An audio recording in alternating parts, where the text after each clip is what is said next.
Penares está de volta com os destaques da semana que você sempre confere aqui na TV Justiça, entre os julgamentos do plenário do Supremo Tribunal Federal. O tema principal previsto para a semana acabou se tornando o único tema por conta da importância, da relevância do julgamento que acabou tomando as duas sessões plenárias do Supremo Tribunal Federal, começando, portanto, na quarta-feira.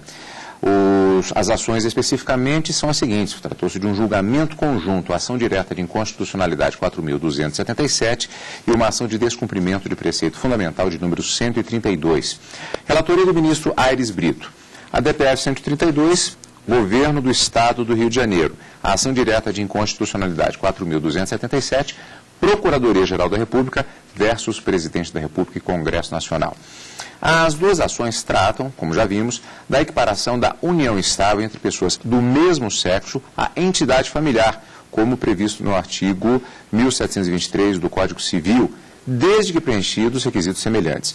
Dispõe o artigo especificamente que, abre aspas, é reconhecida como entidade familiar a união estável entre o homem e a mulher, configurada na convivência pública, contínua e duradoura, estabelecida com o objetivo de constituição de família.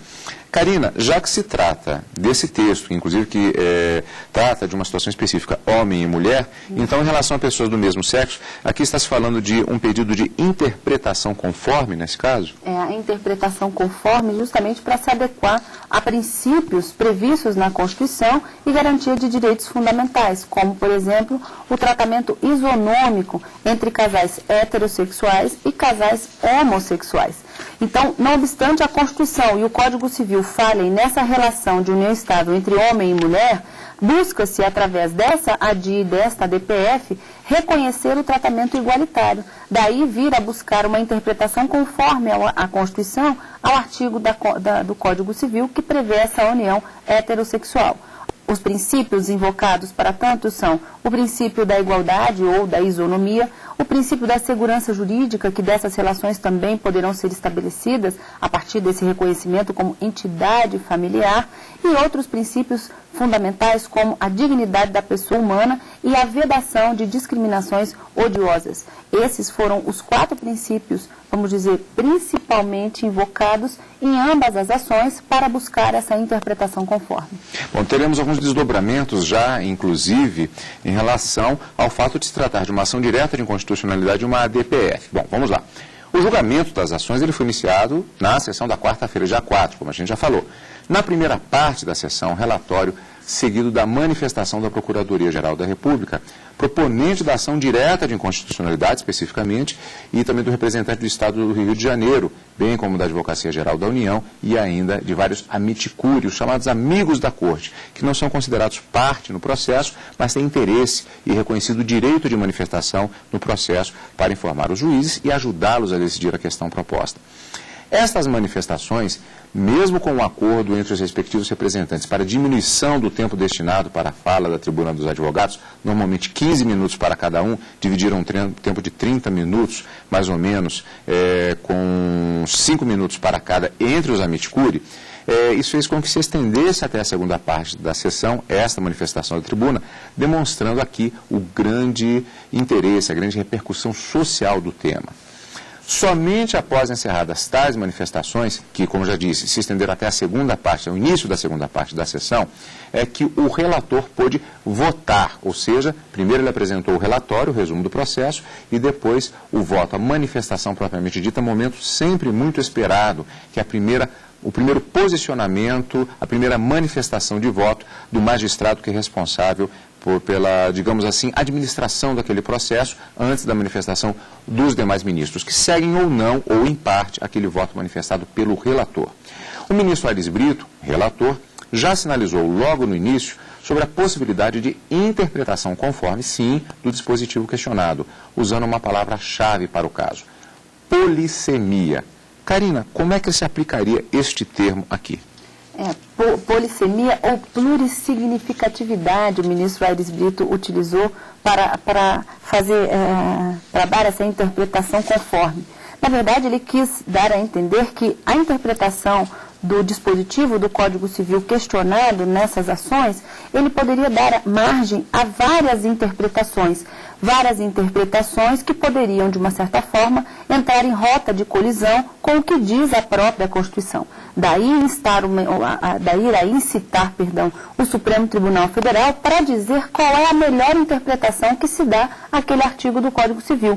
Daí a se buscar, então, dentro dessa polissemia, dentro dessa variedade de interpretações acerca desse direito posto no nosso ordenamento jurídico, qual é a melhor interpretação que seria dada conforme o que diz a Constituição dentro daqueles princípios de isonomia, vedação de discriminações odiosas, segurança jurídica, enfim, qual era a melhor interpretação. Daí o entendimento, portanto, no final, que a gente vai acabar ver que foi dada efetivamente a interpretação conforme a Constituição. Você conhece aquela história dos sábios cegos que pegam um elefante, cada um dá uma definição de acordo com aquela parte do animal que está tendo acesso, digamos assim, pega na perna, um pega na perna do elefante e diz um elefante é um tronco de árvore, alguma coisa assim. É curioso, na faculdade você ouviu isso, direito é tudo, se diz isso muito na faculdade de Direito. No curso de comunicação também se fala algo parecido. Na realidade, a gente percebe aqui que, embora o direito ele abranja todos os aspectos da vida em sociedade, a comunicação é extremamente importante aqui. A interpretação que pode se dar aos fatos de direito, à legislação e aos fatos da vida. Vamos ao trecho inicial do voto do ministro Aires Brito. Ele inicia analisando o pedido específico da DPF 132. Vamos rever e depois voltamos. O presidente começa este voto pelo exame do primeiro pedido do autor da DPF número 132-DF, consistente na aplicação da técnica da interpretação conforme a Constituição aos incisos 2 e 5 do artigo 19, mais o artigo 33, todos do Decreto-Lei 220/1975, Estatuto dos Servidores Públicos Civis do Estado do Rio de Janeiro. Técnica de interpretação conforme é o pedido, primeiro, para viabilizar o descarte de qualquer intelecção desfavorecedora da convivência estável de servidores homoafetivos, em comparação com a tutela juridicamente conferida à união igualmente estável de servidores heterossexuais. Que, em princípio, senhor presidente, seria viável, porque esses dispositivos tanto se prestam para a perpetração da denunciada discriminação odiosa, quanto para o reconhecimento dos direitos postulados no plano da equiparação entre as duas categorias de sujeitos, os homoafetivos, e vou me permitir também inovar, incidir no neologismo, e os heteroafetivos. Mas eu devo reconhecer, senhor presidente, que a legislação fluminense, desde 2007, artigo 1º da Lei 5.034, é que para a condição de companheira ou companheiro, os parceiros homoafetivos, estou citando, que mantêm um relacionamento civil permanente, desde que devidamente comprovado, aplicando-se para a configuração deste, no que couber, os preceitos legais incidentes sobre a união estável de parceiros de sexos diferentes. Claro que é uma equiparação ainda limitada ao gozo de benefícios previdenciários, e assim diz textualmente o artigo 2º dessa lei. Então, diante desse reconhecimento legal da equiparação aqui postulada, no que toca a esses aspectos previdenciários, eu estou assentando a falta de interesse de agir. E por isso, eu tenho que o autor carece de ação, nesse ponto específico. Pois é, Karina, aqui temos uma situação interessante que eram dois pedidos na DPF, um considerado prejudicado, mantido o outro e transformada a DPF em uma ação direta de inconstitucionalidade? Exatamente, Carlos. O primeiro pedido era justamente esse reconhecimento do regime jurídico aos casais homossexuais que estivessem vinculados ao serviço público do próprio Estado do Rio de Janeiro. Como o ministro bem disse, em 2007 sobreveio uma lei que conferia a esses funcionários os direitos previdenciários, no que ele considerou, portanto, que esse primeiro pedido estaria já abrangido no segundo pedido, que seria o reconhecimento da extensão desses direitos civis, e não apenas os previdenciários, aos casais homoafetivos. Então, como a DPF tinha dois pedidos, e o primeiro teria sido atendido por uma lei fluminense que já teria reconhecido essa união estável, ele julgou, portanto, no primeiro momento, né, a ausência do interesse de agir e carecedor da ação o Estado para buscar essa pretensão. E, no final, acabou-se, de uma certa forma, quando se colocou essa questão preliminar para o plenário, acabou-se configurando uma situação de unanimidade no sentido de prejudicialidade da ação quanto a esse primeiro pedido. Então, o primeiro pedido da ADPF, que tratava dessa equiparação aos funcionários públicos civis do Estado do Rio de Janeiro, a ação ficou prejudicada, tomando prosseguimento apenas em relação ao segundo pedido, que se tratava justamente da equiparação dos direitos civis conferidos pelo Código Civil também às relações homossexuais. E isso já havia acontecido, a questão da transformação da ADPF em ação direta de inconstitucionalidade, na outra ação, que na verdade chegou ao Supremo como ADPF, e posteriormente também foi conhecida pelo ministro relator, transformando-a também, no caso, em uma ação direta de inconstitucionalidade. Exato. Quem acompanha, inclusive, talvez tenha estranhado que ficou registrado no próprio direito plenário, nos créditos ali que faz a identificação do processo, como a DPF 132 da mesma forma, mas isso é porque houve essa transformação no plenário, mas isso só é efetivado após o julgamento propriamente dito. Então, mas, de qualquer maneira, para todos os efeitos, transformou-se no julgamento de duas ações diretas de inconstitucionalidade. Mais à frente, no voto, o ministro analisará o texto constitucional brasileiro em sua técnica jurídica de tratar o que é proibido ou permitido e a aplicação específica neste caso. Realmente, em tema do concreto uso do sexo nas três citadas funções, estimulação erótica, conjunção carnal e reprodução biológica, a Constituição brasileira opera por um intencional silêncio. Mas não é lacuna, intencional silêncio, que já é um modo de atuar, é um modo de incidir, mediante o saque da keuseniana norma geral negativa, segundo a qual tudo que não estiver juridicamente proibido ou obrigado está juridicamente permitido. Regra de clausura ou fechamento hermético do direito, que a nossa Constituição ainda houve por bem positivar, no inciso 2º do seu artigo 5º, debaixo da altissonante fórmula verbal de que ninguém será obrigado a fazer ou deixar de fazer alguma coisa, senão em virtude de lei, e que me parece consagradora do que se poderia chamar de direito de não ter dever. Ou seja, a ausência de lei não é a ausência do direito, porque o direito é maior do que a lei. E que se não houver lei, a conduta é lícita, porque aí se abre para os destinatários esse direito que eu estou chamando de direito de não ter dever.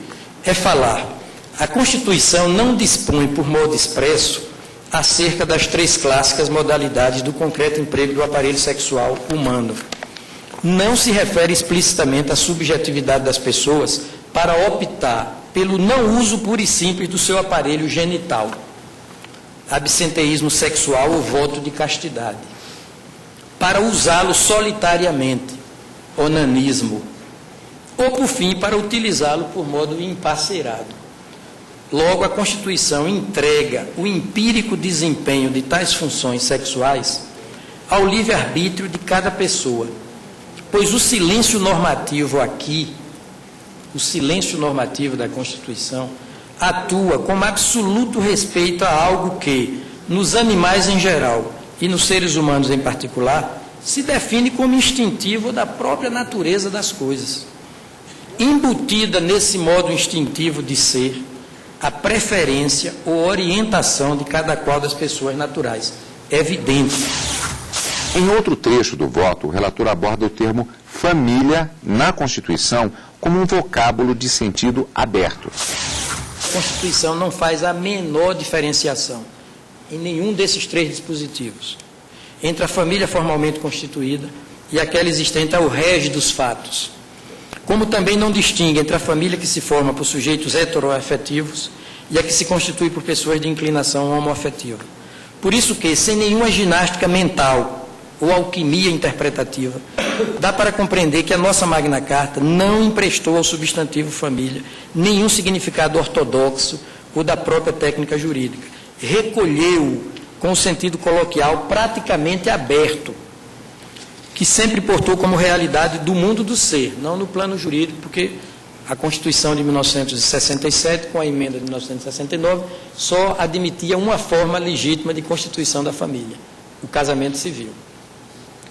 Assim como dá para inferir que, quanto maior o número dos espaços domésticos e autonomamente estruturados, maior a possibilidade de efetiva colaboração entre esses núcleos familiares, o Estado e a sociedade, na perspectiva do cumprimento de conjugados deveres, que são funções essenciais à planificação da cidadania, da dignidade da pessoa humana e dos valores sociais do trabalho.